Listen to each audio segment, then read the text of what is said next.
Yo, what is going on, guys? It's Techno here, your coach of the Carolina Pantherians, and today we are back with our CPC Week 4 battle versus the San Antonio Sparce. A couple of things I should probably say is, so we're currently 2-1, with a pretty decent differential, which is pretty good for us.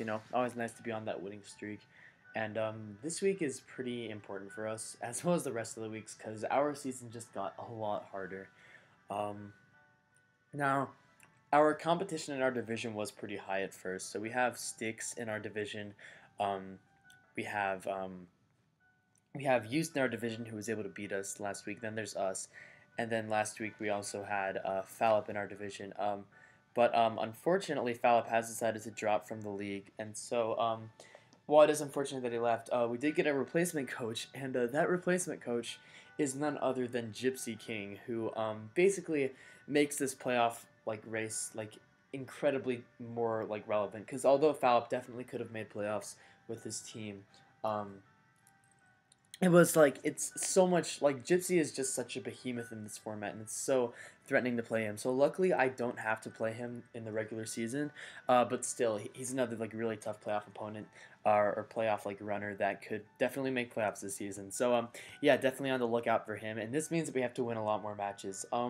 So yeah, this week, like I said, we're playing San Antonio Sparce, coached by Will the RNG Lord, and last season he did go 2 and something. I don't know. He only got 2 wins basically. And I think he left the league, which was unfortunate. But he's back now, and I believe now he's 2-1 with only one loss to a pretty weird choke. So yeah, he's doing pretty good this season, and I think the main reason for that, although he is definitely getting better as a player, is because he has just an incredible team this season. Uh, and yeah, so here's what his team is. So he has Tapu Lele, Salamence, Blastoise, Dugtrio, Alolan Muck, Heatran, Jolteon, Mega Alakazam, and Dunsparce. So just an incredibly threatening team to prep for and face. So I did feel like I had a slightly okay matchup this game. But at the same time, it wasn't anything great. So yeah, so looking right at the matchup, the first mon that I knew I wanted on this team is going to be my Mega Glalie with Ice Shard, Freeze Dry, Return, and Earthquake. So I have a couple of reasons I have this thing. One is he quite simply has no switch-ins to my attack. His best switch-in is his Blastoise, and even that doesn't want to take a Freeze Dry from my Glalie, so that's all very good. Return just absolutely runs through a lot of mons on his team. Like the Tapu Lele takes a ton from Return. Other mons take a lot from my Priority and Ice Shard, and Priority Ice Shard is very crucial this matchup versus mons such as the Dugtrio and the Salamence, even the Megazam. It's very crucial versus. So although he does have the Tapu Lele, which will nullify that with its Psychic Terrain, I do have plans around that. Then Earthquake, obviously, for the Heatran. So this is a very good breaker for my team, and it allows for a lot of other mons on my team to do a lot more work. So yeah, that's the idea behind Glalie. It's just really nice, this matchup. Next one that we have is going to be our Ferrothorn with Spike, Star Ball, Bullet Seed, and Thunder Wave. And what the fuck? I don't know what happened to my EVs there. But yeah, you guys can see I have a Chople Berry, which is interesting. So I was gonna run Aqua Berry, but I feel like he's gonna predict that and possibly run Fire Z, on his or no, I'm sorry, Tapu Lele isn't even a Z captain. So yeah, he could. What I'm saying is he could run Fire Z on his Salamence, but at the same time, it's more than likely that he'll just run Flyinium Z with Fly, because that also hits my Feeny. Let me just move my mic a little closer, because I feel like I'm being kind of quiet right now. But yeah, so Spike, Straw Ball, Bullet Seed, and Thunder Wave.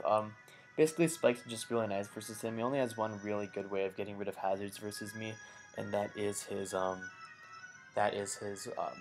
Blastoise, because I don't have a ghost that resists his moves, because my ghost is obviously my Chandelure. So Spikes, although they can put in a lot of dents on his team, I gotta be wary of the Blastoise. Gyro Ball is there for mons such as the mons Salamence, Megazam. The Chople Berry is also there in case he runs Focus Blast, because I feel like he probably will instead of HP Fire, just because it gives him a nice middle ground versus a lot of other mons. Bullet Seed is there for mons like the Bullet Seed's there for the Dugtrio, so he can't reversal me if I knock him down with my Jar Ball or whatever, because Bullet Seed will just probably kill it from that range if I get enough rolls or hits. And then Thunder Wave is just a really good move versus him. It helps weaken a lot of stuff, or cripple a lot of stuff so that my Glalie can do a lot more work. So yeah, that's going to be our Ferrothorn this week. The next one that we have is going to be our Scarflando Eye with Earth Power, Sludge Wave, Hidden Power, Ice, and U-Turn. So 8 HP, 252 special attack, and then 248 speed. So that speed is so I outspeed the Ments, pretty obviously, at +1. And yeah, so this is a very nice mon versus his team. Earth Power just hits a lot of his team super hard. He doesn't really have any good switch-ins to an Earth Power except for his Salamence, I guess, and his Blastoise, both of which can obviously take them like decently well. And even if that's the case, I can just U-turn out of there on those mons. I also have Sludge Wave in case I need like a cheeky kill on the Tapu Lele. Well, I could have ran Iron Tail. I didn't want to risk like a miss, possibly.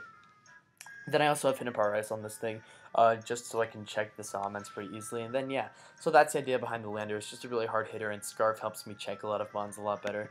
So I have my Tapu Fini next, and we have 196 speed, 248 HP, and 64 special defense with Calm Mind, Moonblast, Taunt, and Surf. So the speed I have on this thing is so that I outspeed a max speed Heatran, so don't have to deal with any like Power Herb, Solar Beam shenanigans. And then I just have like HP and special defense. This thing is nice versus a lot of mons on his team. It gets rid of the Psychic Terrain from the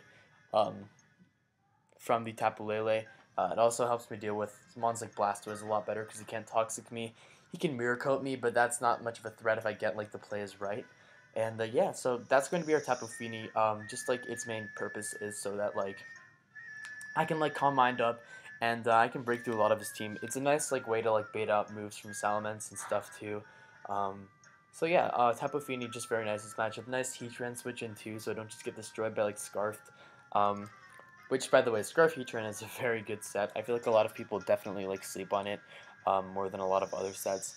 It's also a nice Dugtrio switch in case I just like have like my I don't know if I ever have like a reason to switch on Dugtrio, which makes no sense because of Arena Trap, but either way, it's totally cool. So yeah, this is going to be our Tapu Fini this week. So, what a lot of people don't know is that I actually do have Z Gigalith. So I have Stealth Rock, Stone Edge, Curse, and Earthquake. So, 92 Adamant attack means that after rocks, I should be able to kill a Blastoise with my Rocky MZ, which is very, very nice for me. Then I also have Stealth Rocks, obviously, because I want to, like, obviously get those rocks up for my Blastoise, or for my possible Blastoise kill, because Blastoise is one of the only things stopping my Landorus and my Mega Glalie from just doing a lot of work to his team. Curse is there so that I can get an attack boost just in case I need it, and then Earthquake is there to help me deal with mons like Heatran just in case, like, if I just need, like, a guaranteed kill on it. It also helps with, like, mons like, even the Dugtrio and the Alolan Muck. So yeah, that's the idea behind Gigalith. Just really nice defensively and offensively this week, and I thought it was a very good bring. Alright, sorry I got interrupted there at that last mon, but yeah, my last mon is going to be Assault Vest Skuntank with like a little bit of speed, and then I have like Sucker Punch, Foul Play, Pursuit, and Poison Jab, mainly there for Zam, and possibly the Tapu Lele. So here we are at the battle, and you guys can see he does bring a very threatening team. He brings Dugtrio, Salamence, by the way, Salamence is a Z captain, don't know if I mentioned that, but I thought it was pretty implied in the video, or my team builder. He has Alolan Muck, he brings Blastoise, he brings Tapu Lele, and he brings the Jolteon. So, very threatening team. I can see Tapu Lele obviously being a big threat, as well as the Salamence if I'm not careful. But I do think I have like an ample amount of like responses to a couple of mons on his team. So, just looking at that, like I said, Scarflander's Incarnate does very well versus his team. Even if I like don't get the lead right, I can definitely U-turn out on something and go into something else. So, yeah, that's what I'm gonna do. I'm just gonna lead right off with my Manawai, as he leads off with Jolteon. So, right off the bat, so there are a couple of things I want to do on this turn. One, I don't want to risk him being some random Scarf Jolteon. Two, I want to like lure him into thinking I'm not Scarf Landorus, just in case that does come into play later. And three, I don't want to risk like a Sugarberry Jolteon. So what I'm gonna do is I'm just gonna hard switch right out into my Ferrothorn, because if he like went for HP Ice here, this means he doesn't have HP Fire to hit me. So that's all very good, as I'm just gonna get off the nice switch into Ferrothorn. And that's pretty good. So he goes for a sub here as I go for a spike. And here, I don't know what's crossing my mind. When I saw sub, I guess I thought that like maybe he'd just go for like a dumb Shadow Ball or something. I don't know what I was thinking, but either way, he baton passes. I should have known this was going to come out here, and I foolishly go for Bullet Seed here, but either way, it's fine. So now he has a sub up with his Ment, which is annoying. I don't, like, on this turn, I know that I'm going to be able to take like any hit, except for like a Fire Blast, so He goes for Dragon Dance here. I'm just going to Gyro Ball to break this up. And here I have to do a little bit of pivoting. I do expect Flying AMZ on the Ments, but I don't think he'd go for it on that turn, mainly because I do still have my Tapu Fini, which does do pretty nice versus him. He could also be like some random like Life Orb set still, so I don't want to risk my Gigalith just yet. So I'm going to go right to Tapu Fini, as he does just go right for the Fire Fang, which is pretty nice. Fire Fang does mean that like the reason I kind of had a feeling he'd bring Fire Fang over like other moves, just because it like lets him hit the Fini with a Flying AMZ as well as my possible Ferrothorn, and if he's just Fly versus Ferrothorn and I'm Protect, that's a really big issue for him. So yeah, he does bring Fire Fang, so that's good. And here I'm gonna bait out the Flying AMZ and go right into my Gigalith, and you guys are gonna see we do that very nicely, as we are able to just chew this Supersonic Sky Strike. It does a lot actually. But either way, on this turn he's gonna go for Dragon Claw, and I decide I'm just gonna go right for Continental Crush because no matter what, even if he does decide to preserve this thing, something dies pretty much, just because I have that spike up and everything else. So he goes for Dragon Claw. That does absolutely nothing. The damage like legit shocked me because of how much the Supersonic Sky Strike did. But yeah, I go for my Z Rock move, and yeah, we just kill off the Salmon. So now he goes into his Mega Blastoise. It's just regular Blastoise, and I can just go right into my Ferrothorn here. Since it is a regular Blastoise, I'm not too afraid of a move it'll go for. And on this turn, I kind of make a misplay. He goes for HP Fire, as I just get up another Spike, and I guess I was baiting a Rapid Spin, but either way, this was probably just a dumb play on my part. Because you guys are going to see, I actually switch here. This was just kind of stupid on my part. Like, I probably should have just stayed and went for Bullet Seed. Either way, it's fine. Because now I have my Fini, and I can possibly Calm Mind up and then get off a Moonblast. I kind of just go right for Moonblast on this turn, because I don't want to, like take a if he goes into the muck, I want to just get off some damage on that thing, then go into something else. And he does reveal Mirror Coat, so he was probably expecting Nature's Madness on that turn. But no, I don't go for it, so I go for Calm Mind there. And yeah, you guys are going to see, I go for my Moonblast on this turn, as the muck is going to come in, and yeah, I do like pretty much nothing to this thing, which kind of confirms that it is an Assault Vested muck. So I kind of was looking at stuff right there, and what's nice to know about that range of HP that my Tapu Fini is at, like at that current time, is, sorry, my music's kind of low, is it means that if I come in on like a non-specs expert belt whatever Jolteon, then I will be able to take a hit from it, so that's really nice to know. So I just go right into my Ferrothorn here, baiting a Gunk Shot, and now I'm gonna I'm gonna go right into my Gigalith, expecting a Fire Blast, and yeah, we do get these plays right, so nice pivoting on my part. The reason I didn't just go right into it is because in case he Gunk Shots and then Knockoffs, that'll probably be able to kill me. But no, he just goes for Knockoff there, and I get up my Rock, so here he can possibly kill my Gigalith, but he actually goes for Pursuit, not wanting me to switch, as I'm able to get off an Earthquake and just kill off this Alolan Muck with the Sandstorm damage. So I don't think I get a kill for that, but either way, that's pretty cool, just getting rid of Muck. Here he goes into his Duck Show. I'm like, okay, well now my Gigalith just dies. But no, he just gets up Rocks. I go for Earthquake, and it just kills the Duck Trio. So I guess he's getting up Rocks so he can possibly put me in range of an HP Ice from the thing. And here I know he's going to go for a Spin Kill, but I want to preserve a Sack. Just get off some Iron Barbs damage on him, just because why not? And like this will help me put him in range of the my attack from my Gigalith. So yeah, I probably could have preserved this thing, like, in case of the Jolteon, but either way, it's totally fine. I could have, like, possibly pulled back into my Gigalith on that turn, but here I go into Skuntank. The reason I went Skuntank is because I wasn't sure if I'd kill with an Earth Power, because he could still be Assault Vest, and, I thought that, like, even if he, like, no matter what, like, this covers every other mon on this team, so I go for a Scald here, or I go for Poison Jab, he goes for Scald, no Burn, luckily, which is good, so I go for Pursuit here, and, yeah, we are able to kill off the, Blastoise. So, now he goes into his Tapu Lele, and since I am Assault Vest, I do take a Scarf Moonblast, but he actually does manage to kill me, so I am thinking that he is a Specs Tapu Lele, or that's like what the damage tells me. So here I make another kind of dumb play.